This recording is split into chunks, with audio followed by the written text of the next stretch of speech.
রোজার সঠিক হক আদায় করব কিভাবে? শুধুই কি সারাদিন উপবাস থাকলেই হবে? রমজান মাসে কিছু কিছু মসজিদ কয়েক মিনিট আগে আজান দিয়ে দেয়, সেক্ষেত্রে আমরা কোন আজানটি অনুসরণ করে রোজার ইফতার করব? কোনো হাফেজকে দেখা যায় রমজান আসলে ভালো হাদিয়া পাওয়ার উদ্দেশ্যে বড় বড় মসজিদ খুঁজতে থাকে যাতে ভালো হাদিয়া পেতে পারে। এটা কতটুকু জায়েজ আছে? রমজান মাসে কোন কোন কাজগুলো করলে রোজা ভাঙবে এবং সেগুলোর কাফফারা হিসাবে কি দিতে হবে? যারা রমজান মাস পেয়ে গুনাহ মাফ করাতে পারলো না, তাদের পর ইসলাম কি শাস্তির কথা উল্লেখ করা হয়েছে? কোনো বিশেষ শাস্তি তো না। রমজানকে সঠিক পরিকল্পনার মাধ্যমে কিভাবে কাটাতে পারে অনুগ্রহ করে বলবেন। আমার একটি নবজাতক শিশু রয়েছে, আমি কি রোজা রেখে তাকে খাওয়াতে পারবো বা রোজা না রাখলে কি সমস্যা হবে? রোজা অবস্থায় কোনো ব্যক্তি যদি সফরে বের হয় তাহলে তার বিধান কি? বাবা তার একমাত্র কন্যাকে জীবদ্দশায় সব সম্পদ লিখে দিতে চাইলে ইসলাম শরীয়তের দৃষ্টিকোণ থেকে কোনো বিধিনিষেধ আছে কিনা? প্রথম প্রশ্ন, বিসমিল্লাহ। কোন কোন খাবার দিয়ে সাহরি ও ইফতার করা সর্বোত্তম হবে? ইফতার এবং সাহরির জন্য সবচাইতে উত্তম খাবার হলো খেজুর।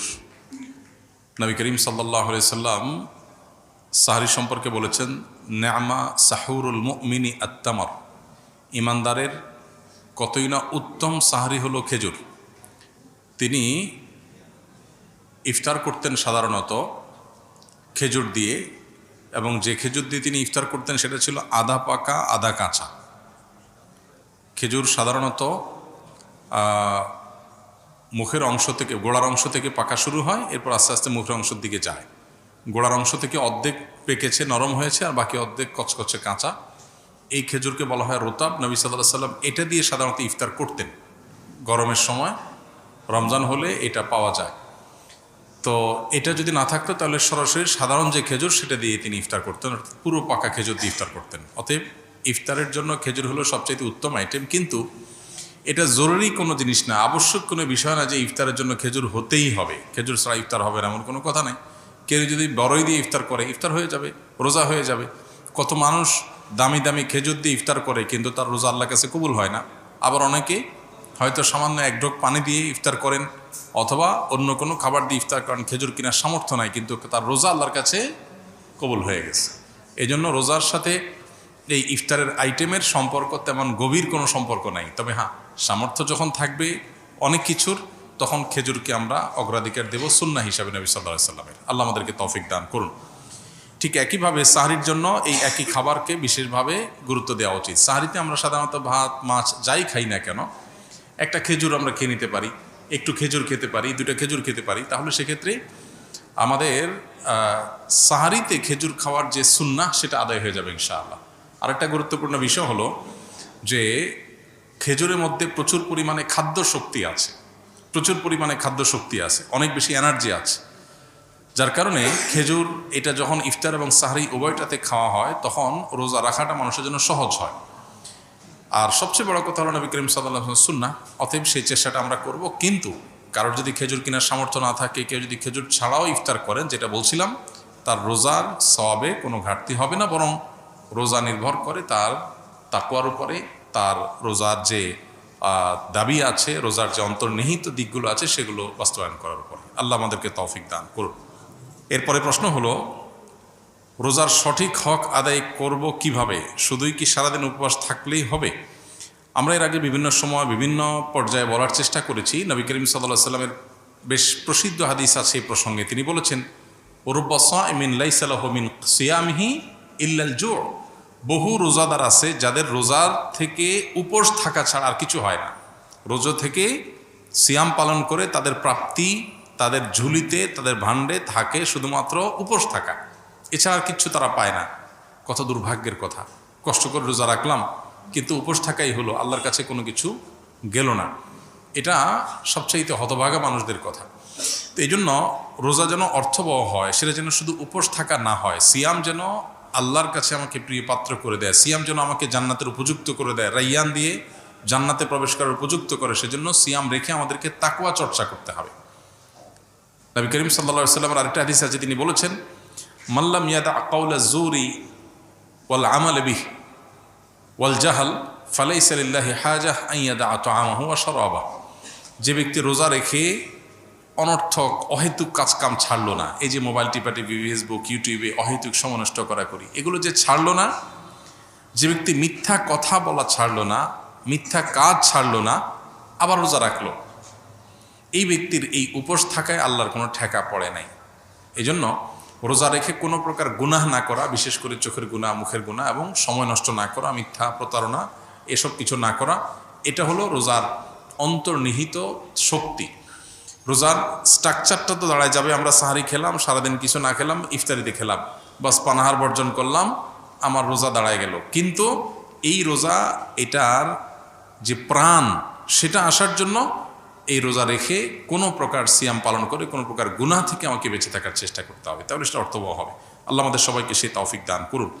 এই চ্যালেঞ্জটাতে আল্লাহ তাআলা আমাদের সবাইকে বিজয়ী হওয়ার তৌফিক দান করুন। রমজান মাসে কোন কোন কাজগুলো করলে রোজা ভাঙবে এবং সেগুলোর কাফারা হিসেবে কি দিতে হবে? পান, আহার, স্ত্রী সহবাস অথবা হস্তমৈথুন, ইচ্ছাকৃত বীর্যপাত, এই বিষয়গুলো সাধারণত রোজা ভঙ্গকারী হয়।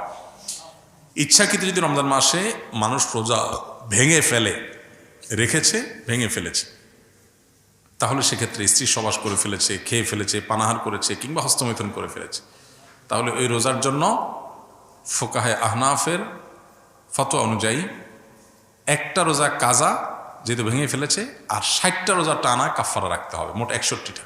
এই টানা নির্বিচ্ছিন্ন রাখতে হবে, মাঝখানে যদি গ্যাপ দেয় আবার শুরু থেকে রাখতে হবে। আর অন্য ওলামা ইকরাম, হাম্বলি মাযহাব ওলামা ইকরাম, তাদের দৃষ্টিভঙ্গি হলো শুধু স্ত্রী সহবাস বা যৌনতার সংশ্লিষ্ট কারণে যদি রোজা ভাঙে তাহলে কাফারা, আর না হলে শুধু কাজা।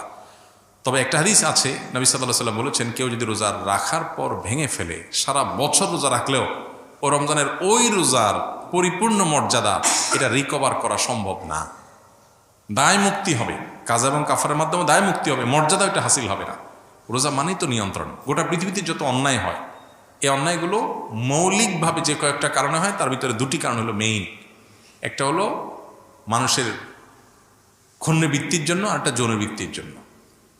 যৌনবৃত্তির জন্য একটা হলো মানুষের যৌন চাহিদা পূরণ করার জন্য, এটা হলো পেটের চাহিদা পূরণ করার জন্য মানুষ যত অন্যায় করে। এই জন্য রমজান এই দুইটাকে নিয়ন্ত্রণ করতে বলছে, পানাহার এবং যৌনতা। এগুলো যদি নিয়ন্ত্রণ করার ট্রেনিং নেয় মানুষ, তাহলে যেখানে সেখানে এগুলোর জন্য সে নিজের আদর্শ বিকিয়ে দিবে না। তো এই চেষ্টাটা আমাদের সর্বোচ্চ পর্যায়ে করা উচিত। এবং কাফারা দেওয়া 60টা রোজা সহজ বিষয় না, টানা রাখতে হয়, এটা অনেক কঠিন কাজ। এই জন্য রমজানের রোজা যাতে কোনো অবস্থাতে বিনা ওজরে না ভাঙা হয়। হ্যাঁ, কেউ অসুস্থ হয়ে গেছেন, ভেঙে ফেলেছেন, তার কথা ভিন্ন। যারা রমজান মাস পেয়ে গুনাহ মাফ করাতে পারলো না, তাদের পর ইসলাম কি শাস্তির কথা উল্লেখ করা হয়েছে? কোনো বিশেষ শাস্তি তো না, তবে হাদিস আমরা শুনেছি নবী সাল্লাল্লাহু আলাইহি ওয়াসাল্লাম থেকে বিভিন্ন ভাষায় হাদিসটি বর্ণিত হয়েছে। মূল জিনিস একই, বাউদামান আদরাকা রমাদান ওয়া লাম ইয়াগফিরুল্লাহ। কেউ রমজান পেল কিন্তু গুনাহ মাফ করাতে পারলো না, তার জন্য ধ্বংসের বদদোয়া করেছেন জিবরিল। নবী সাল্লাল্লাহু আলাইহি ওয়াসাল্লাম বলেছেন আমিন, আমি এটাকে সমর্থন করি। তার মানে জিবরিলের দোয়াতে নবী সাল্লাল্লাহু আলাইহি ওয়াসাল্লামের সমর্থন, এই দোয়া তো বিফলে যাবে না। তার মানে রমজান পেয়েও যদি আপনি মাফ না পান, তাহলে ধ্বংস কেউ ঠেকাতে পারবে না। এটা চরম একটা দুর্ভাগ্যের বিষয়। এজন্য রমজান মাসে যে কোনো মূল্যে আমাদের এই অর্থাৎ আল্লাহর কাছ থেকে মাগফিরাত পাওয়ার চেষ্টাটা আমি প্রত্যাশা অনুযায়ী আমি পাবো, সেরকম আল্লাহর কাছে প্রত্যাশা রাখার মতো করে ইবাদতবন্দি করা দরকার এবং মাগফিরাত কামনা করা দরকার। রমজানকে সঠিক পরিকল্পনার মাধ্যমে কিভাবে কাটাতে পারে অনুগ্রহ করে বলবেন? দুটি পরিকল্পনার কথা আমরা আজকে বলেছি, আবার রিপিট করছি। নাম্বার 1, মোবাইল ফোন নিয়ন্ত্রণ করে ফেলেন। রমজান মাস কোনো স্মার্টফোন ব্যবহার করবেন না, নেট কানেকশনের সাথে সংযুক্ত থাকবেন না। যাদের নেটেই কাজ, নির্দিষ্ট সময় কাজের সময় করবেন, এরপরে টোটালি বন্ধ করে দিবেন। বাসার রাউটার বন্ধ করে দিবেন, নির্দিষ্ট সময় চালিয়ে বাকি সময় বন্ধ করে রাখবেন। ডিসিশন নেন, দেখবেন আপনার রমাদানের অন্য 10টা 20টা প্রস্তুতির চেয়ে এই একটা প্রস্তুতি আপনার রমাদানকে অনেক বেশি অর্থবহ করে দিবে ইনশাআল্লাহ। দ্বিতীয়ত, রমজান মাসে আনহেলদি, অস্বাস্থ্যকর এবং আমাদের জন্য ক্ষতিকর এবং অপ্রয়োজনীয় অতিরিক্ত খাবার গ্রহণ করা থেকে রমজানে বিরত থাকেন। দুইটা জিনিস, এই দুইটা জিনিস যদি সঠিকভাবে করেন, আমার বিশ্বাস আপনার রমাদানকে আপনি অনেক সুন্দরভাবে কাটাতে পারবেন। ইবাদত বন্দেগীতে আপনি স্বাদ পাবেন, তৃপ্তি পাবেন, স্পিরিচুয়াল যে আধ্যাত্মিক যে একটা প্রেরণা শক্তি, এটা পাবেন। এই যে চোখের জেনা হয় সোশ্যাল মিডিয়াতে, এই যে আপনার ডোপামিন সোশ্যাল মিডিয়াতে একটার পর একটা আনন্দ, বেদনা, হাসি, খুশি, বেদনা, বিভিন্ন ইস্যুগুলো আমাদের মনোযোগকে বিভিন্নভাবে বিক্ষিপ্ত করে ফেলে। এরপর ইবাদতে মনোযোগ হয় না, না তারাবিতে মজা পাই, না রোজাতে, না তাহাজ্জুদে, না দোয়াতে, না তেলাওয়াতে কোনো মজা পাই। এগুলো থেকে আপনার সঠিক সুফলটা পেতে হলে আপনাকে নিয়ন্ত্রণ করতে হবে দুটা জিনিস। অনেক জিনিসের খোলাসা দুটা জিনিসের মধ্যে চলে আসবে। অতিরিক্ত খাদ্য গ্রহণ, অস্বাস্থ্যকর খাদ্য গ্রহণ না করে পরিমিত ভালো খাবার গ্রহণ করেন, স্বাস্থ্য ভালো থাকবে, ভেতর থেকে শক্তি পাবেন। আর খাবার যখন এলোমেলো হবে ওইটা মানুষের আধ্যাত্মিক শক্তিকেও ধ্বংস করে দিবে। এবং তার সাথে মোবাইল ফোনের নিয়ন্ত্রণ, এই দুইটা জিনিস ডিসিশন নেন এবং আপনি লিখে রাখেন, ইনশাআল্লাহ হবে ইদনিল্লাহ আপনার জীবনের শ্রেষ্ঠ রমজান আপনি কাটাতে পারবেন এই দুইটা প্ল্যান করার মাধ্যমে। আল্লাহ আমাদেরকে তৌফিক দান করুন। হিম্মত লাগে এটার জন্য, সৎসাহস লাগে। আমার একটি নবজাতক শিশু রয়েছে, আমি কি রোজা রেখে তাকে খাওয়াতে পারবো বা রোজা না রাখলে কি সমস্যা হবে? রোজা রেখে বাচ্চাকে তো খাওয়াতে কোনো সমস্যা নেই, রোজা রেখে তো নিজে খেতে অসুবিধা, বাচ্চাকে খাওয়াতে কোনো অসুবিধা নেই। তবে কোনো মা যদি রোজা না রাখেন বাচ্চাকে খাওয়াতে হবে সেজন্য, তো সেটা জায়েজ নাই। এতটুকু ঠুনকো অজুহাতে রোজা না রাখার সুযোগ নাই। বাচ্চাকে আপনি খাওয়াবেন, দুধের বাচ্চা যদি হয়, দুধের বাচ্চা দুধ একটু কম পাবে, তাতে বাচ্চা মারা যাবে না। প্রয়োজনে আপনি দিনের বেলায় একটু বেশি ঘুমিয়ে থাকেন বাচ্চা সহ, লাইফস্টাইলটা চেঞ্জ করেন, রাতের বেলা একটু বেশি সময় জেগে থেকে কাজ করেন, যাদের দিনের বেলাতে রোজা রাখার কারণে দুধ কম আসে। বিভিন্নভাবে আমরা এটা রিকভার করতে পারি, বিকল্প খাবারের ব্যবস্থা করতে পারি। হ্যাঁ, কোনো রাস্তা যদি না থাকে, মরণাপন্ন হয়ে যায়, আল্লাহ না করুক, এরকম রিস্ক করলে তখন রোজা না রেখে অন্য সময় রোজা রাখার সুযোগ আছে। রোজা অবস্থায় কোনো ব্যক্তি যদি সফরে বের হয় তাহলে তার বিধান কি? সফরে বের হলে মুসাফির রোজা রাখবে নাকি রাখবে না? সফরের দূরত্ব যদি হয়, মুসাফির যদি হয়, এই ব্যক্তি রোজা রাখা বা না রাখার ক্ষেত্রে স্বাধীন। শরীয়ত তাকে রোজা রাখতে বাধ্য করে না। তবে যেই রোজা সফরের কারণে রাখা হবে না, সে রোজা রমজানের পরে রেখে দিতে হবে এবং এর কারণে তার কোনো গুনাহ হবে না। আল্লাহ বলেছেন, ফামান কানা মিনকুম মারিদান আও আলা সাফারিন ফাইদ্দাতুম মিন আইয়ামিন উখর। যে ব্যক্তি অসুস্থ হবে, সফরে থাকবে, তার অন্য সময় রোজা রেখে দিলে সেটা তার জন্য রোজা হিসেবে যথেষ্ট হবে। তবে কেউ যদি সফরে তার কষ্ট না হয়, স্বাভাবিক, তাহলে তিনি রোজা রাখবেন, রাখতে পারেন, রাখা ভালো।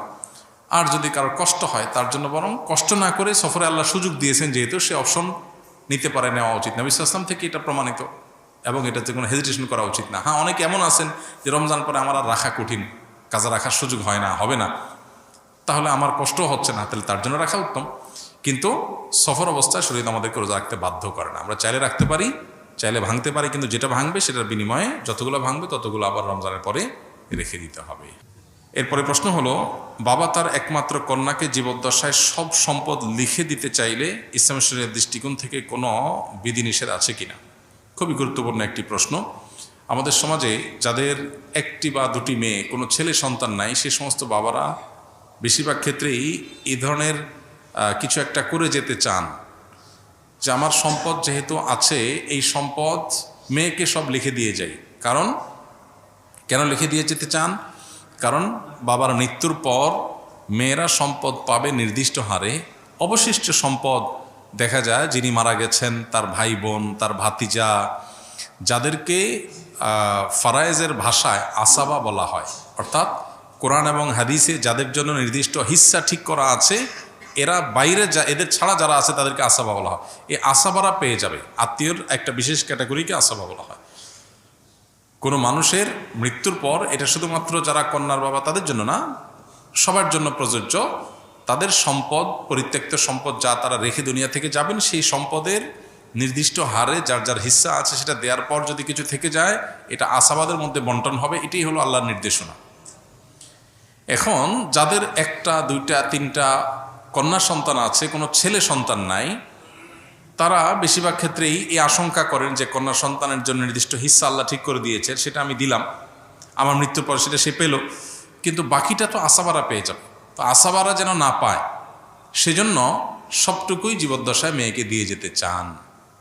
এটা জায়েজ আছে কিনা এ সম্পর্কে প্রথম কথা হলো, আল্লাহ রাব্বুল আলামিন কোরআনে হাকিমে সম্পদ বন্টনের যে হার ঠিক করে দিয়েছেন, এটাকে আল্লাহ তাআলা আল্লাহর ভাষায় বলেছেন হুদুদুল্লাহ।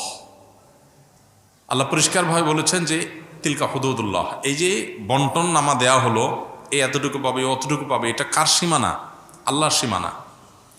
আল্লাহর সীমানা লঙ্ঘন করা এটা জঘন্য এবং ভয়াবহতম অপরাধ। আল্লাহ রাব্বুল আলামিন মৃত ব্যক্তির পরিত্যক্ত সম্পদে যাকে যা দিতে বলেছেন তাকে তা দেওয়া, এটা আল্লাহর নির্দেশ। আল্লাহ বলেছেন ফারিদাতুম মিনাল্লাহ, এটা আল্লাহর নির্ধারণ। এটা কে ফিক্স করেছেন? আল্লাহ করেছেন। আল্লাহ তাআলা পরিষ্কারভাবে বলেছেন এটা আল্লাহ নির্ধারণ, এটা আল্লাহর সীমানা, অতএব এগুলো ক্রস করা যাবে না। মুশকিল হলো আমরা বেশিরভাগ মানুষ আমরা আমাদের আপন বলতে বুঝি নিজের স্ত্রী ছেলে মেয়েকে, খুব বেশি হলে বাপ মাকে আমরা হয়তো কাউন্ট করি। বেশিরভাগ মানুষই আমাদের গণ্ডিটা সীমাবদ্ধ হলো স্ত্রী এবং ছেলে মেয়ের মধ্যে। পরিবার বলতে এটুকু বুঝি। আমরা হয়তো সাময়িক বিভিন্ন পরিবেশ পরিস্থিতিতে বিভিন্নভাবে প্রভাবিত হই। কিয়ামত পর্যন্ত আগত সকল সমাজের সকল মানুষের জন্য আল্লাহর বিধান প্রযোজ্য এবং ইনসাফপূর্ণ এবং সবচেয়ে ন্যায্য। আমরা মনে করি যে আমার জীবদ্দশায় সব মেয়েকে বা ছেলেকে বা যাকে আমি মনে করি আপন তাকে দিয়ে গেলে বোধহয় কল্যাণ হবে। বহু বাবা আছেন সকল সম্পদ বিশেষ ছেলের নাম বিশেষ মেয়ের নামে লিখে দিয়েছেন, কিন্তু জীবদ্দশাতে দেখে গেছে যে ওই ছেলে মেয়ের হাতে বেজ্জত হয়েছে, কারণ সম্পদ পাওয়ার পর তারা চোখ উল্টে ফেলছে। কেন আল্লাহ তাআলা নির্ধারণ করে দিয়েছেন, কেন আল্লাহ তাআলা জীবদ্দশায় সবাই দিয়ে যাওয়ার পরে উৎসাহ দেন নাই, এই জিনিসটা তখন হয়তো আমাদের বুঝে আসে। হ্যাঁ, হয়তো মানে হাজারে 2-4-10টা কেস হয়, কিন্তু হয়। আর সবচেয়ে বড় কথা হলো আল্লাহ তাআলা কোরআনে কারিমে বলেছেন আবা ওকুম ওয়া আবনা ওকুম লা তাদরুনা আইয়ুহুম আকরাবু লাকুম নাফা। ফারায়েজের ক্ষেত্রে আল্লাহ সুবহানাহু ওয়া তাআলা যাকে যা দিতে বলেছেন, তোমাদের বাপ দাদা, তোমাদের সন্তান সন্ততি, কে তোমাদের বেশি কাজে আসবে তোমরা জানো না। তুমি একজনকে আপন মনে করে সব দিয়ে দিলা, এটা তোমার ক্ষতির কারণ হতে পারে। আল্লাহ যাকে যা দিতে বলেছে তাকে তা দাও, তোমার বুঝে না আসলেও দাও, তোমার মনে না চাইলেও দাও, এতে তুমি আল্লাহর কাছে রিওয়ার্ড পাবে। আর মনে রাখবে তোমার জন্য আল্লাহর নির্ধারণটা তোমার নির্ধারণের চাইতে বেশি গুরুত্বপূর্ণ এবং বেশি উত্তম। আল্লাহর চাইতে বেস্ট বা বেটার, সর্বোচ্চ পরিকল্পনাকারী, সবচেয়ে উত্তম পরিকল্পনাকারী আর কেউ নাই। এজন্য সম্পদ আমার যা আছে সেগুলো সব আমি আমার ছেলে মেয়েকে দিয়েছি, আর কেউ যেন না পায়। এটা আমরা আমাদের মতো করে আমাদের জগৎটাকে ভাবি। পৃথিবীতে আমার টিকে থাকা, আমার বেঁচে থাকা, আমার জীবদ্দশায়, আমার মৃত্যুর পর আমার কল্যাণকামিতার জায়গা শুধু ছেলে মেয়েই করবে তা না। এরকম বহু মানুষ আছে যে তারা ছেলে মেয়ে না, দেখা যায় জামাই অনেক কদর করে। অনেকে আছে ছেলেকে সব দিয়ে যায়, মেয়েদেরকে দিতে চায় না, পরের বাসায় চলে যাবে। এই জন্য দেখা যায় যে শেষ পর্যন্ত জামাই এবং মেয়ে তারাই তার সবচেয়ে বেশি কেয়ার করে। অহরহ এই ধরনের কেস আপনি খুঁজে পাবেন প্রিয় ভাইরা আমার। এই জন্য আমাদের গণ্ডিটা শুধুমাত্র আমাদের সন্তানদের মধ্যে সীমাবদ্ধ, এটা আমাদের দৃষ্টিভঙ্গির সংকীর্ণতার কারণে হয়। ইসলাম আমাদেরকে এত সংকীর্ণ জীবন দেখতে বলেনি। আমরা বেঁচে থাকার জন্য শুধু আমাদের সন্তান ছেলে মেয়ে যথেষ্ট না, একটা সমাজের অনেক মানুষের প্রতি আমাদের দায় আছে, অনেক মানুষের অবদান আছে, প্রত্যক্ষ পরোক্ষ বিভিন্নভাবে। এই জন্য আমার সকল সম্পদ শুধু আমার ছেলে মেয়েই পাবে আর কেউ পাবে না, এটা অতি স্বার্থপরতার চিন্তার জায়গা থেকে হয়। আর মনে রাখা দরকার, সন্তানকে সম্পদ দিয়ে গিয়ে ধনী বানানো যায় না। আল্লাহ তাআলা যদি ধনী না বানান, আপনি সকল সম্পদ দেওয়ার পর ওটা ফকির হয়ে যাবে। আল্লাহ যাকে যা দিতে বলেছেন, ইমানদার হয়ে থাকলে আল্লাহর নির্ধারণের পরে আস্থা রাখেন, ইয়াকিন রাখেন। হ্যাঁ, আপনি আপনার জীবদ্দশার সন্তানকে অবশ্যই দান করতে পারেন। বাবা তার সন্তানকে হেবা করতে পারে। আপনার 2টা বা 3টা সন্তান হয়েছে, আপনি তাদেরকে সম্পদের থেকে যা খুশি তা দিতে পারেন, কিন্তু যা দিবেন সমান হারে দিবেন, যে কয়জন আছে দেন। কিন্তু সব দিয়ে যাবেন, একটুও রেখে যাবেন না। কেন? কারণ রেখে গেলে অন্যরা ভাগ পাবে, সেজন্য। তাহলে অন্যকে বঞ্চিত করার জন্য সন্তানকে দিয়ে বড়লোক করে দিতে চাইছেন, এই বড়লোকই তার কাজে আসবে না বা এই বড়লোকই টিকবে না। এই জন্য এই অ্যাপ্রোচ বা এই উদ্যোগটা প্রশংসনীয় কোনো উদ্যোগ নয়।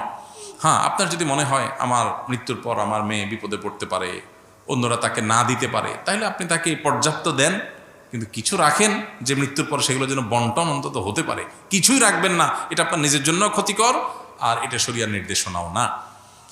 আল্লাহ তাআলা কোরআনে কারিমে বলেছেন, ফাইন কুন্না নিসাআন ফাওকা ইসনাতাইনি ফালাহুন্না সুলুসা মা তারাক ওয়া ইন কানাত ওয়াহিদা ফালাহান নিসফ। 2 বা 2-এর অধিক কন্যা সন্তান যদি কারোর থাকে, তাহলে তার মৃত্যুর পর তার সম্পদে যদি কোনো ছেলে না থাকে, শুধু কন্যাই থাকে 2 বা 2-এর অধিক, তাহলে তারা পাবে টোটাল সম্পদের 2/3, 3 ভাগের 2 ভাগ। আর যদি একটি কন্যা সন্তান থাকে, তাহলে টোটাল সম্পদের 50%, হাফ, অর্ধেক পেয়ে যাবে।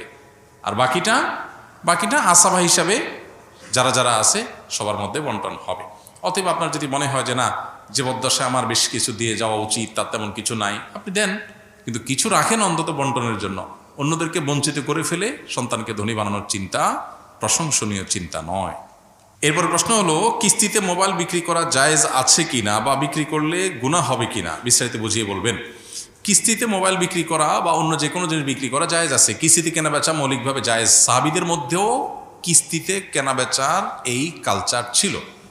নবীজি সাল্লাল্লাহু আলাইহি সাল্লাম এই ব্যাপারে কোনো নিষেধাজ্ঞা আরোপ করেন নাই, বরং তার সম্মতি পাওয়া যায়, সেখান থেকে বোঝা যায় যে কিস্তিতে কেনাবেচা করা জায়েজ আছে। এখন কিস্তিতে কেনাবেচা করলে যেটা হয় সাধারণত নর্মাল কিস্তিতে, যদিও আমাদের বড় বড় বিভিন্ন আপনার কোম্পানিগুলো তাদের ফ্রিজ বা বিভিন্ন আইটেম বিক্রি করার ক্ষেত্রে কিস্তিতে বিশেষ পলিসি অবলম্বন করে, যেগুলোর কারণে সেটা নাজায়েজ হয়।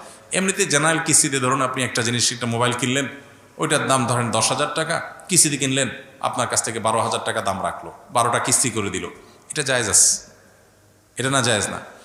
কিন্তু এটার কোনো প্রক্রিয়া আপনার নাজায়েজ হয়, সেটা আপনাকে ভালো করে জেনে নিতে হবে যে আপনি যখন কিস্তিতে কোনো বিশেষ লেনদেন করবেন, বিশেষ করে যখন সেখানে এই সহজ লেনদেনের বাইরে আরও কোনো শর্ত আরোপ হবে, তখন আপনাকে ভাবতে হবে যে সেটা শরিয়া আপনাকে অনুমোদন করে কিনা। রমজান মাসে কিছু কিছু মসজিদ কয়েক মিনিট আগে আজান দিয়ে দেয়, সেক্ষেত্রে আমরা কোন আজানটি অনুসরণ করে রোজার ইফতার করব? সূর্য ডুবেছে এটা নিশ্চিত হয়ে গেলে আমরা ইফতার করতে পারবো। ইফতারের সাথে আসলে তো আজানের সম্পর্ক নাই, যদিও আমরা সূর্য ডুবার পরপরই আজান দিয়ে থাকি মসজিদগুলোতে। অতএব সূর্য ডুবার আজান দুইটাকে আমরা একই অর্থে ধরে নিয়েছি, যদিও ইফতারের টাইমিংয়ের সাথে আজানের সম্পর্ক নেই। সম্পর্ক কিসের? সূর্য ডুবার। অতএব সূর্য ডুবেছে এটা নিশ্চিত হয়ে গেছেন, আপনি ইফতার করতে পারবেন। এত মিনিটে সূর্য ডুবে গেছে, এত মিনিট পার হয়ে গেছে, মানে নিশ্চিত আপনি ইফতার করতে পারবেন। আজান 2 মিনিট পরে দিলেও কিছু আসে যায় না। এখন কোনো মসজিদে যদি মুয়াজ্জিন টাইমে 2 মিনিট আগে আজান দিয়ে দেয়, তাহলে ইফতার করা যাবে না, আপনাকে দেখতে হবে টাইম। হতে পারে মুয়াজ্জিন ভুল করেছেন। অতএব নির্দিষ্ট টাইম যত মিনিটে সূর্য ডুবে তখন আমাদেরকে ইফতার করতে হবে।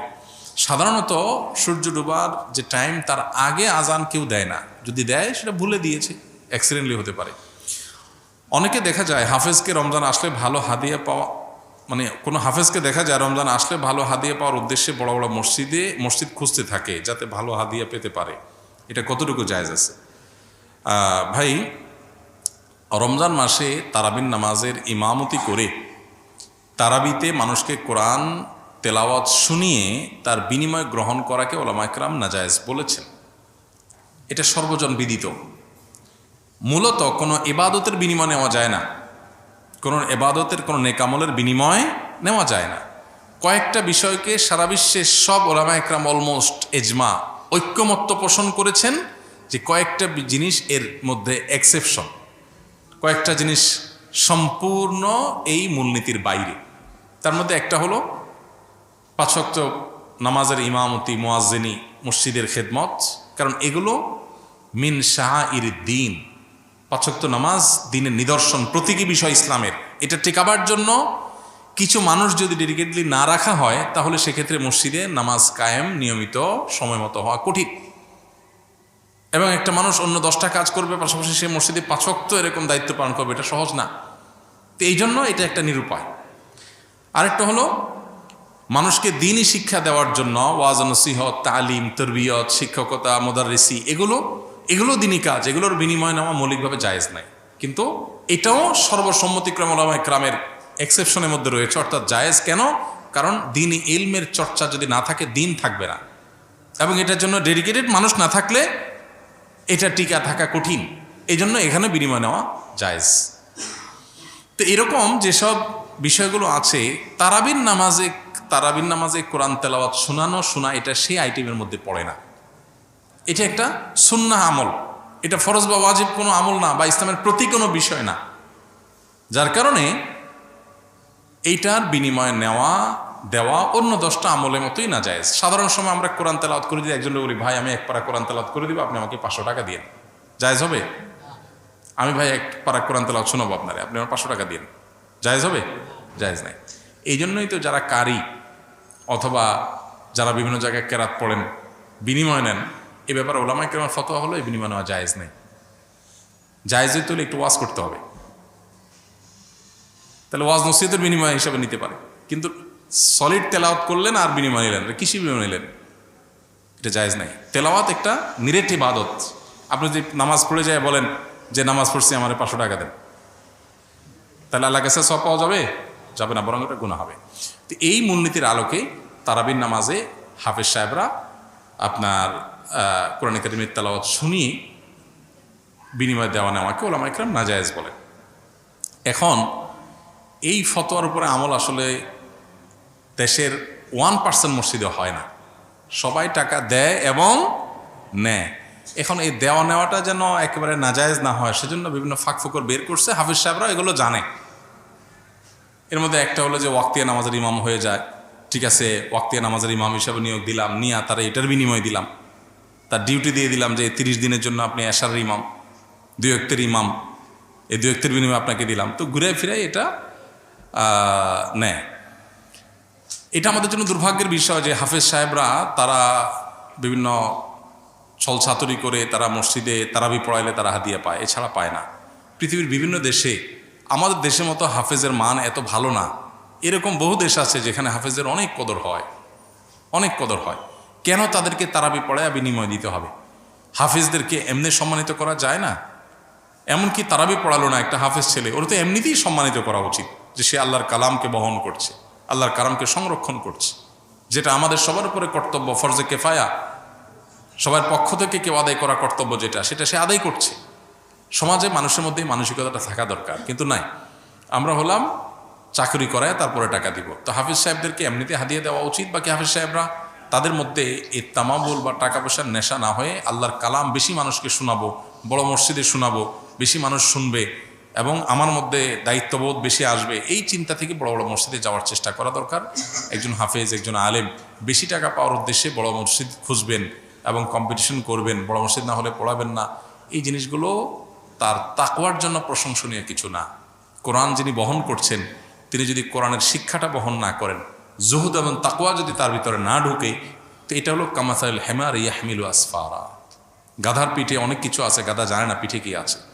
হাফেজ কোরআনে কি বলছে সেটা বোঝে না, সেরকম হয়ে যাবে। আল্লাহ আমাদের হাফেজদেরকে মুত্তাকি হওয়ার তৌফিক দান করুন। আর বাকি যারা মসজিদের দায়িত্বশীল আছেন, সাধারণ মুসল্লি আছেন, তারা হাফেজদের কদর করার তৌফিক দান করুন। এই কদর করার জন্য কিচ্ছু লাগে না। বহু মানুষ আছেন সমাজে, মসজিদে লাখ লাখ টাকা মাসে খরচ করে, তার মসজিদে একটা হাফেজ ছেলে, মাদ্রাসার ছাত্র, গরিব ফ্যামিলি, ওরে 250,000 1 লাখ টাকা একজনে দিয়ে দিতে পারে হাদিয়া। এরকম বহু লোক প্রত্যেকটা মসজিদে শহর অঞ্চলে অন্তত আছে। কিন্তু না, আমাদের কলিজাগুলো অনেক ছোট। ওই তারাবির চান্দা ছাড়া আর কিছু দেওয়ার মানসিকতা আমাদের হয় না। খুবই দুর্ভাগ্যজনক বাস্তবতা। দেশ থেকে তো অনেক ভাতা আছে, হাফেজ সাহেবদের জন্য রাষ্ট্রীয় টাকা থেকে ভাতা দেওয়া উচিত মাসে মাসে। যারা ভালো হাফেজ হবে তাদেরকে প্রণোদনা, যারা তার কোরআনের হামেল হতে পারে, কোরআনের সংরক্ষক হতে পারে। আল্লাহ তাআলা সেরকম পরিবেশ আমাদের গড়ে তোলার তৌফিক দান করুন। গায়বানা জানাজা নামাজ পড়া জায়েজ হবে কিনা? ভাই, এটা আমরা এর আগে বেশ অনেকবার বলেছি। গায়বানা জানাজার এই পদ্ধতিটা রাজনৈতিক পদ্ধতি। গায়বানা জানাজা মূলত রাজনৈতিক জানাজা। এটা কোন জানাজা? রাজনৈতিক জানাজা। যে লাশ নিয়ে অনেক মহড়া দিতে হবে, অনেক ভোট কালেক্ট করতে হবে, মানুষের ইমেজ ক্যাচ করতে হবে, এই জন্য যত বেশি সম্ভব গায়বানা জানাজা করো। নবী করিম সাল্লাল্লাহু আলাইহি সাল্লাম গায়বানা জানাজা পড়েছেন, যার তিনি ছিলেন কে? নাজাশি। ইথিওপিয়ার নাজাশি ভিলেজ এখনও আছে, ভিলেজ ওই নামেই আছে, নাজাশি ভিলেজ, এবং ওনার কবর ওখানে আছে। আমরা যাওয়ার চেষ্টা করেছিলাম, বাট পাশে যেতে পেরেছি, ওখানে যেতে পারিনি। তো নাজাশি বাদশাহ তিনি ইসলাম গ্রহণ করেছেন, কিন্তু তিনি যেখানে মারা গেছেন সেখানে কোনো মুসলমান ছিল না, তার জানাজা হয়নি। তাকে দাফন করা হয়েছে খ্রিস্টানদের পদ্ধতিতে। নবী সাল্লাল্লাহু আলাইহি ওয়াসাল্লাম তখন মদিনা থেকে তার গায়বানা জানাজা পড়েছেন, কারণ তার জানাজা হয়নি। এই জন্য ফুকাহা একরাম বলেন, কারোর যদি কোনো মুসলমানের কোথাও মৃত্যু হয়েছে সেখানে জানাজা হয়নি, তাহলে দূর থেকে অন্য মুসলমানরা তার জানাজা গায়বানা পড়বে, এটা ঠিক আছে। কিন্তু একটা আস্ত জানাজা হয়েছে, এখন আরও 500 জানাজা পড়তেছেন, কি গায়বানা জানাজা, এটা শরিয়া অনুমোদন করে না। এটা হলো রাজনৈতিক জানাজা, এটা শরিয়ার জানাজা না। এরপরে প্রশ্ন হলো, শবে বরাতে কি বিশেষ কোনো ফজিলত আছে? এটা আমরা এর আগে ভাই গত সপ্তাহে বলেছি, তার আগেও বলেছি। শবে বরাতে আল্লাহ তাআলা হিংসুক এবং মুশরিক ছাড়া বাকিদেরকে সাধারণ ক্ষমা ঘোষণা করেন। অতএব সাধারণ ক্ষমার ঘোষণার কথা হাদিসে সাব্যস্ত রয়েছে এবং এ সম্পর্কে আরও অনেকগুলো হাদিস আছে যেগুলো দাইফ, সবগুলোকে একত্র করলে রাতের ফজিলত সাব্যস্ত হয়। পুরোপুরি কোনো ফজিলত নাই এটা বলাটা সঠিকতার নিকটবর্তী না, বরং ফজিলত কিছু না কিছু ফজিলত সাব্যস্ত হয়। কিন্তু আমরা আবার এটাকে যতটা ঘটা করি বা যারা পালন করি তারা আবার এত বেশি পালন করি যে এটাকে লাইলাতুল কদরের চাইতেও গুরুত্বপূর্ণ রাত বানিয়ে ফেলেছি। অতএব শবে বরাত বা লাইলাতুল নিসফে শাবান যেটাকে বলছি আমরা শবে বরাত, এটা বাড়াবাড়ি এবং ছাড়াছাড়ির কবলে পড়ে গেছে। কেউ এটা নিয়ে করে বাড়াবাড়ি আর কেউ করে ছাড়াছাড়ি। আমাদের মধ্যম পন্থা অবলম্বন করা দরকার এবং এই রাতকে কেন্দ্র করে যে সমস্ত বেদাত হয়ে থাকে সেই কুসংস্কারগুলো থেকে আমাদের দূরে সরা দরকার। এরপরে প্রশ্ন হলো, আমি এই ভূমিপল্লীর বাসিন্দা, আমাদের আবাসিক এলাকার এখানে আপনার মতো একজন হুজুর আছেন, এখানে নিয়মিত গান বাজনা চলে, এখানে আপনার শানে ও মসজিদের শানে এগুলো মানায় না, দয়া করে এগুলো নিয়ে কমিটির সাথে একটু কথা বললে ভালো হয়। কমিটিকে তো এর আগে বারবার আমি নিজেও বলেছি, যদিও আমি এখানে থাকি না, কি হয় জানি না, কিন্তু বিভিন্ন উপলক্ষে, বিশেষ করে যে 31st নাইট উপলক্ষে, বিভিন্ন উপলক্ষে আমরা বলেছি কমিটিকে অ্যাক্টিভ হতে পারে। দুর্ভাগ্যজনক ওনারা সেটা করতে পারেন নাই, খুবই দুর্ভাগ্যজনক বাস্তবতা। এগুলো আসলে মুরব্বী বুড়াদের দিকে তাকা হবে না, এগুলো করতে হবে তরুণদেরকে। তরুণদের উচিত এসব অনাচারের বিরুদ্ধে দাঁড়ানো। আমি যেখানে যাই সেখানে চেষ্টা করি অনাচারের বিরুদ্ধে দাঁড়ানোর। গতকালকে আমার বাসার সামনে কিছু তরুণ দেখে একটা গায়ে নিয়ে আসছে, আমাকে দেখে নামলো। তো আমি দেখলাম তাদের গাড়িতে বিয়া বড় একটা গিটার, এটা নিয়ে তারা যাচ্ছে, আমাকে দেখে নেমে সালাম মোসাফা করলো। তো চিন্তা করলাম যুবক পোলাপান গিটার নিয়ে যাচ্ছে, গান টান করবে, আবার হুজুর দেখা দাঁড়াইছে আপনার দোয়া নেওয়ার জন্য। এই হলো বাঙালি মুসলমানের হালত। গাড়িতে গিটার নিয়ে যাচ্ছে 5-6 জন, ঝাঁকানাকা গান দিবে, আবার এদিকে হুজুর দেখে আবার একটু সালাম মোসাফা করতে মন চাইছে। তো আমি তাদেরকে সালাম মোসাফা করে বললাম, বাবা গাড়িতে দেখলাম একটা লম্বা ইয়া বড় কি গিটার নাকি, এটা কোথায় মানুষের ঘুম হারাম করতে যাচ্ছ তোমরা? তো বলছে না না না হুজুর, আমরা করব না। দেখেন, বাংলাদেশে এই অনাচারের বিরুদ্ধে একটা বিপ্লব লাগবে, নাহলে এটা থামবে না। আমরা ওয়াজ মাহফিল দিয়ে শুরু করি, কারণ আমাদের সেকুলার বন্ধুরা এসব বিষয়ে কথা বলতে বলে, হ্যাঁ কথা বলতে গেলে বলে আপনারা হুজুররা মাহফিলের বিরুদ্ধে কিছু বলেন না।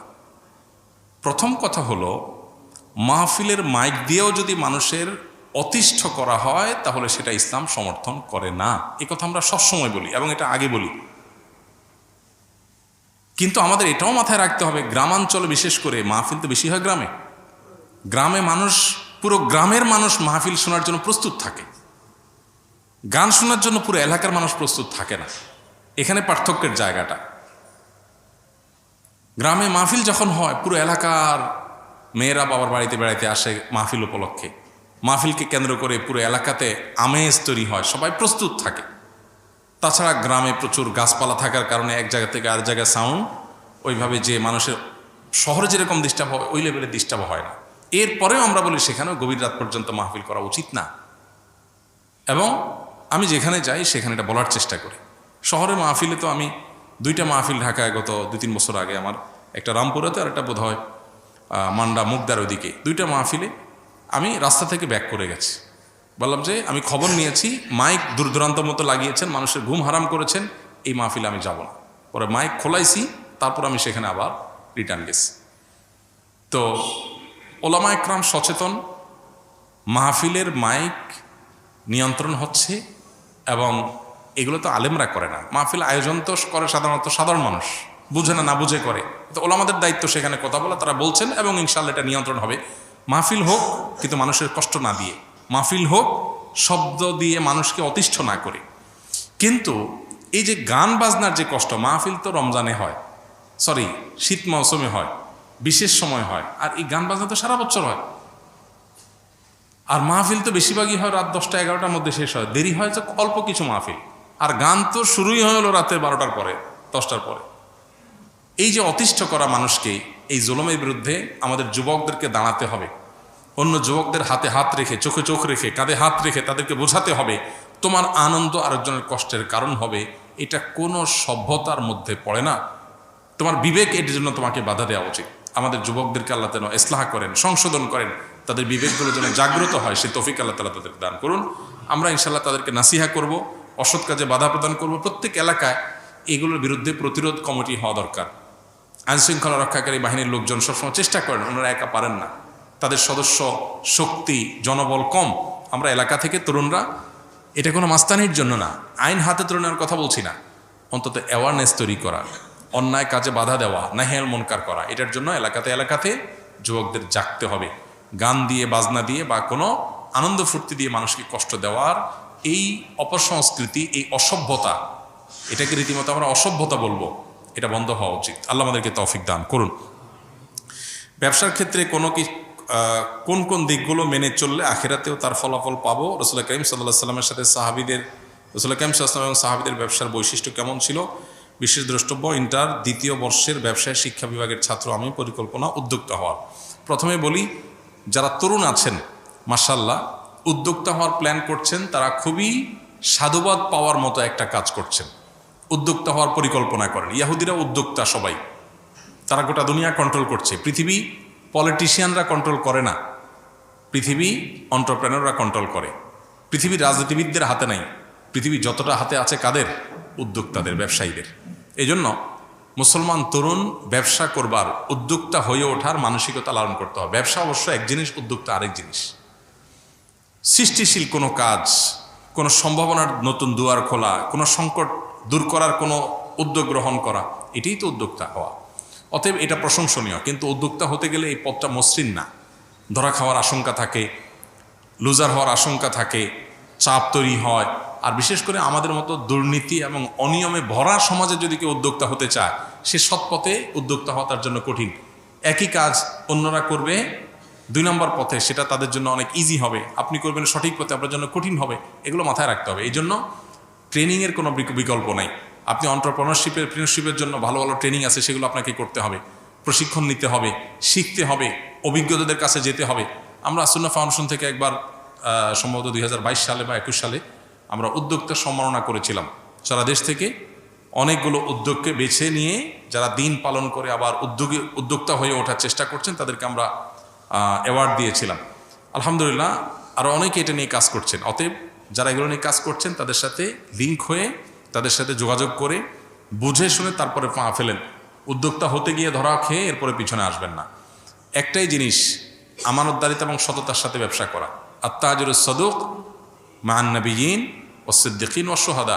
যে সমস্ত ব্যবসায়ীরা ব্যবসা করতে গিয়ে সততা এবং আমানতদারিতা এই দুটো জিনিস মেনটেন করে, আমার দ্বারা কারোর হক নষ্ট হবে না, এটা লক্ষ্য করে যদি কেউ ব্যবসা করে, ইনশাআল্লাহ বিদিনিল্লাহ, সত্য কথা বলে ব্যবসা করে, প্রতারণা না করে, চিটারি বাটপারি না করে, তাহলে সে নবীদের সাথে কিয়ামতের ময়দানে উঠবে ইনশাআল্লাহ। সাহাবা ইকরাম এবং নবী সাল্লাল্লাহু আলাইহি ওয়াসাল্লামের ব্যবসার মূল বিষয় ছিল এটা, সততা এবং আমানতদারিতা, সত্যবাদিতা এবং আমানতদারিতা, যেটা হারিয়ে গেছে। এটা করতে গেলে হয়তো অনেক পয়সা হবে না, কিন্তু আপনার ব্যবসাটা ইনশাআল্লাহ বিদিনিল্লাহ দুনিয়া এবং আখিরাতের নাজাতের কারণ হবে, বারাকাল্লাহের কারণ হবে ইনশাআল্লাহ। এরপরে প্রশ্ন হলো, আমার বাবা চোখের জেনা করে, মহিলাদের সাথে শয়তানি করে, এখন আমার করণীয় কি? আমার বাবাকে দেখলে ঘৃণা লাগে, তার সাথে কথা বলতে মন চায় না। খুবই দুর্ভাগ্যজনক এবং অত্যন্ত লজ্জাজনক একটা বিষয়। কত বিচিত্র এই পৃথিবী দেখেন। কত বাবা মা সন্তানকে বিপদগামিতা থেকে বাঁচাবার জন্য লড়াই করেন। আছে না অনেক বাপ মা, ছেলেটা নষ্ট হয়ে গেছে, পাগলের মতো অস্থির। বেশিরভাগ ফ্যামিলিতে তো এইটাই হয়। কিন্তু এই প্রশ্নে আমরা দেখলাম উল্টাটা, যে বাবা বেলায়নে যাচ্ছে, বা ছেলের মধ্যে আল্লাহর ভয় আছে, বা ছেলের মধ্যে সততা তাকওয়া আছে, তে সে এই গুনাহের প্রতি ঘৃণাবোধ তার তৈরি হয়েছে, বাবার কর্মে সে বরং বিব্রত এবং অস্বস্তিতে আছে। আমরা দোয়া করি আল্লাহ তাআলা তার বাবাকে পরিপূর্ণভাবে ইসলাহ এবং সংশোধন করে দেন। যে ভাই প্রশ্ন করেছেন তাকে বলবো, বাবা মা এরকম আমাদের সিনিয়র কেউ যদি কোনো গুনাহে, কোনো অন্যায় লিপ্ত থাকে, খুব স্বাভাবিক আমাদের কষ্ট লাগবে। এই কষ্টের কোনো সীমা নাই, কিন্তু মনে রাখতে হবে দিন শেষে আমরা আল্লাহর গোলাম, আল্লাহর দেওয়ার সীমানা আমরা ক্রস করব না। বাবা যদি অন্যায় করে, বাবাকে আমি বোঝাবার মতো হলে আমি বোঝাবো, আর যদি এ অন্যায় নিয়ে আমি বোঝাবার মতো না হয়, তাহলে অন্য কাউকে দিয়ে বোঝাবো। মাকে বললাম, অন্য কাউকে বললাম। আমার বিভিন্ন প্ল্যান থাকবে, মসজিদের ইমাম সাহেবের সাথে একটু দোস্তি করে, খাতির করে তাকে দাওয়াতি কাজে লাগিয়ে দিলাম, যে আমার বাবার দিকে আপনি একটু মনোযোগ দেন, তাকে একটু দাওয়াত দেন। যারা এলাকাতে দাওয়াতি কাজ করেন, বিভিন্ন ইসলামিক অর্গানাইজেশন, মুভমেন্ট, দাওয়াতি কাজের সাথে আছেন, তাদেরকে ধরাই দেন, তারা যেন আপনার বাপকে টার্গেট করে দাওয়াতি কাজ করে তাকে যেন ইসলাহের উদ্যোগ নেয়। আপনি বিভিন্ন প্ল্যান করেন আর সেই সাথে চোখের পানি ফেলেন। মনে রাখবেন, আবু হুরায়রা রাদিয়াল্লাহু তাআলা আনহুর চোখের পানি তার মায়ের হেদায়েতের কারণ হয়েছিল। যাই না আমরা নবীজির কাছে এসে বলছেন, ইয়া রাসূলুল্লাহ একটু দোয়া করেন আমার মায়ের জন্য, আমার মা ইসলাম গ্রহণ করে নেয় এখনো, আমাকে প্রচুর মারধর করে, আমি মুসলমান হয়েছি সেই জন্য। নবী সাল্লাল্লাহু আলাইহি ওয়াসাল্লাম দোয়া করে দিয়েছেন, আল্লাহ আবু হুরায়রার মাকে তুমি হেদায়েত দাও। বাসায় যায় দেখে মা ইসলাম গ্রহণ করার জন্য প্রস্তুত। তো এই জন্য দোয়ার প্রতি ইয়াকিন থাকতে হবে। নবী সাল্লাল্লাহু আলাইহি ওয়াসাল্লাম বলেছেন, উদউল্লাহ ওয়া আনতুম মুকিনুনা বিল ইজাবাহ, আল্লাহর কাছে দোয়া করবা ইয়াকিন নিয়া যে আমার দোয়ায় কাজ হবে। দোদুল্যমনা সংশয় নিয়ে হবে কি হবে না সে ধরনের মানসিকতা নিয়ে দোয়া করলে দোয়া কবুল হবে না। এই জন্য আপনার বাবার জন্য আপনি দোয়া করেন, অন্যদেরকে দিয়ে বোঝান, খবরদার আপনি নিজে তার সাথে ব্যবহার খারাপ করতে যাবেন না। এটা খুব অ্যাসিড টেস্ট, অগ্নি পরীক্ষা, যে বাপ উল্টাপাল্টা করবে, আবার কিছু বলাও যাবে না বাপ সেদিন শেষে। তো এই পরীক্ষা আপনাকে জিততে হবে। আমরা দোয়া করি আল্লাহ তাআলা আপনার বাবার হেদায়েত নসিব করুন। চেষ্টার পরও যদি তিনি তার পথ থেকে ফিরে না আসে, তাহলে সেক্ষেত্রে আপনি সন্তান হিসেবে যতটুকু সম্ভব তাকে আপনি ততটুকু বলতে পারেন, কিন্তু সেটা যেন সীমানা ছাড়িয়ে না যায় লক্ষ্য রাখতে হবে।